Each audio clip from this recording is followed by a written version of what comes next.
Sabi ni Juan, "Ma, anong ulam?" Sabi ni Mama, "Adobo." Sabi naman ni Juan, "Wow, my favorite.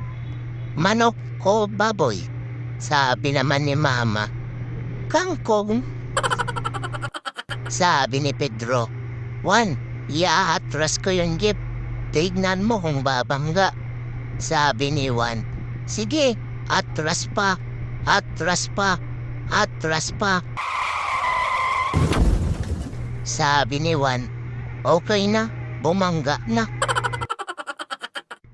"Palapit na pala ang birthday mo, anak." Sabi ng anak, "Inay, gusto ko ngayong birthday ko, special ah. Dapat yung message mo sa akin nakakatouch at nakakaiyak." Sabi ni nanay, "Anak, ampun ka." Ayun, panalo na pala. Hanggang sa muli.